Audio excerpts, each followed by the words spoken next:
Mr. Hasquin again, so it's Ask Mr. Hasquin a Question Day. You can ask me any question and I'll answer it. All you got to do is raise your hand. Lane's back, and he's asked about post-revolution, American Revolution politics, like what's the deal between the Federalists and the Democrat-Republicans. So, hey, kind of takes you to the heart of the Hamilton stuff, doesn't it? But so, anyway, like I said earlier in the video, it's one of my favorite times of history to talk about here. But so let's get to, like, after the Constitution is ratified. So we get 13 states to ratify the constitutions. We end up with two main camps that form up.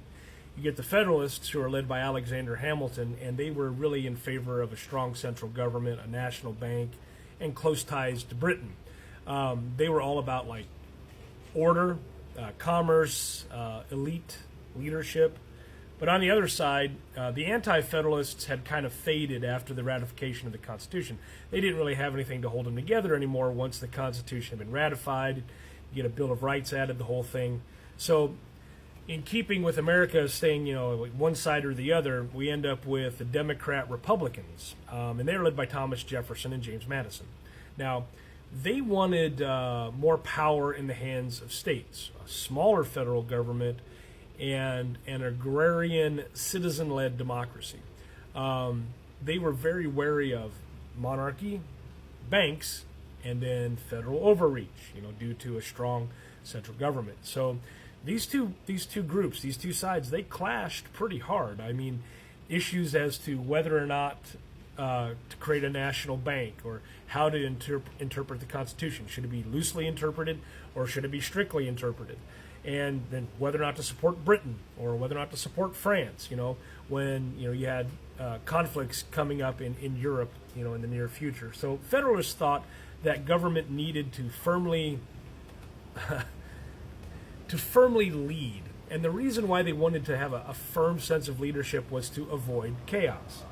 Democrat-Republicans thought that too much power in the hands of the federal government was exactly what they had fought a war against.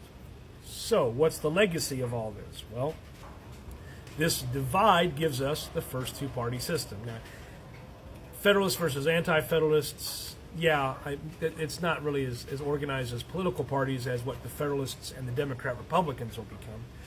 It wasn't very polite though. It was kind of dirty. There was accusations of monarchy, anarchy, treason, all these things flying around. Newspapers became partisan battlegrounds for the two sides.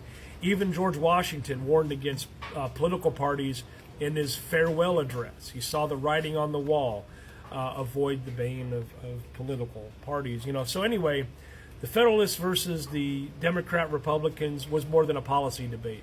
It was a battle over what kind of country the United States should become. And honestly, that tension still echoes within our politics today. So, even when we get past the Federalists and they fall, and we end up with the Democrats versus the Whigs, and then the Whigs fall and the Republicans come up, we've stuck to this two-party system, and it's really been kind of an obstacle to allow multi-party politics to develop within our country. Anywho, thanks, Lane, for the question. I like this kind of stuff. Thanks for watching.